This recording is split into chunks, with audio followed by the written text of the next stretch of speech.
भगवते वासुदेवाय नमः। प्रथम स्कंद द्वितीय अध्याय सुतवाच। मुनिंक प्रश्न कर्णे शुणी हरस मने मने गुणी गुरुंकु मने मने ध्याई परम प्रीति वाक्ये गाई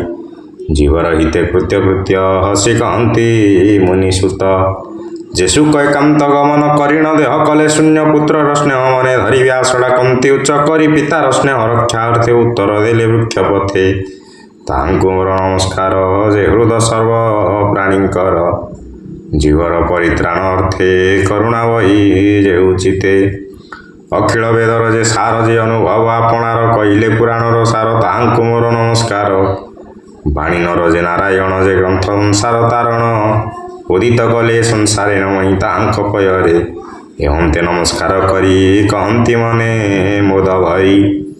शुण सकल मुनिजन साधुए तुम्भर वचन परम मंगल ए वाणी जीवन स्तरे जहा शुणी परम धर्म ए जगते कृष्ण भक्ति जेउ मते फलर आशा जहि नाही विघ्न बसिब बा काहीं जे भक्ति बळे संसार नुहि पुण ए जीवर भक्ति कले ज्ञान हुए जीवन पड़े माया मोहे कृष्ण चरित शुणी जेबे भक्ति न जन्मे मूढ़ भावे केवल श्रम ताहांकर काहू तरिवे तम घोर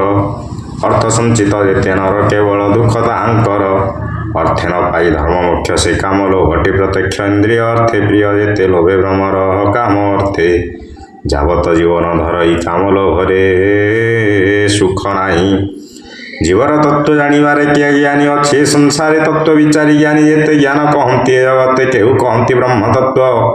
केह बा बोले परमार्थ केहू बोलती भगवान निर्मल रस गुप्त ज्ञान से बोले श्रद्धा जे करती ज्ञान वैराग्य आचरती करती विष्णुरे भक्ति आत्मारे आत्मा को देखती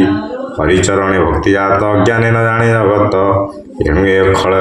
एणु ए अखिल जगते अछंती वर्णाश्रमी जेते स्वभावे धर्म आचरणे भक्ति उपजे नारायणे तेणु संतोष कृष्ण होई प्राणी के चौवर्ग देई एहनी होई एक मन भावे तो शिव भगवान श्रीकृष्ण जन्म कर्म जेते नित्य शुणिब कर्ण पथे निर्मल करी दृढ़ मन निरते करिब कीर्तन ध्यान चिंतिब कृष्ण रूपे पूजा करिब सूक्ष्म कल्पे ए भावे भक्ति योग बड़े कर्म बंधन ग्रंथि छिड़ेणु जगते ज्ञानी जेते कृष्ण न भजिबे जे केमंते कृष्ण कथारे रक्ति जार से प्राणी भव मध्य सार हरिचरणे जार श्रद्धा ताकु न लागे भव बाधा से पुण्य साधु संग मिले पुण्य तीर्थ को आश्रय कले भगत संगे जेबे मिसे तेबे से हरि रसे रसे कृष्णर कथा जे शुणती बदने महिमा गुणती तांक हृदय हरि बसे सकल कल्मष विनाशे से पुण्य श्रवण कीर्तन वेदे कहती मुनिजन साधुजनक मित्र हरि एणु भकत कुआ बोली हेले तार भव सिंधु एणु भकत जन बंधु भकत जन सेवा फलित हन हंती अमंगले तेणु से गोविंद विषय भक्ति पूजे नर दे स्वभावे रजतम दुई कामादि जेते रिपु थाई चितुआर होई जाती सत्विक गुण आवरती एही प्रकारे जेबे मन होइब निर्मल प्रसन्न तेबे से भक्ति जोग बळे कृष्ण भगत संग मेले निर्मल ज्ञान प्रकाश जन्म मरण आउ काहीं अशेष कर्म गंटी छंद एणे छिड़ई सर्वद्वंद्व एवं सर्व संशय तुले कर्म तुटई विश्वमाया भ्रम आत्मारे आत्मा को देखती जन्म मरणे नाही भ्रांति एणु पंडित जन जेते आनंदे भक्ति योग मते हरि विषय दृढ़ चित्ते नित्य भजंती आत्मा हिते विष्णुर मायारु संभूत आदि प्रकृति जनमात शेषत्वर जतम गुण सृष्टि पालन संहारण अनादि परम पुरुष ए तीन गुणे से प्रकाश सृष्टि उदय ब्रह्मा होई पालने विष्णु से बोलाई संहार काले रुद्र रूपे सुखे विहरे मोह कल्पे से सुत सत्व विष्णु दे जंतुक श्रेय गुण वहे काष्ट संजोगे धूम जात धूमरु अनल संभूत तृतीय अंगार प्रमाण राव तामस रज सत्व गुण ए भावे ब्रह्म परिवाणी भवसागर तरे प्राणी निर्मल चेतामणि एते विचार करी आत्मा हिते विष्णु को सत्व गुणे जाणी भजिले मुख्य परिवाणी तामस रज गुणे जेते जे भूतपति जगते स्वभावे घोर भयंकर एणु न भजे साधु नर अहिंसा शांति गुणे थांती हरिचरित चित्ते चिंती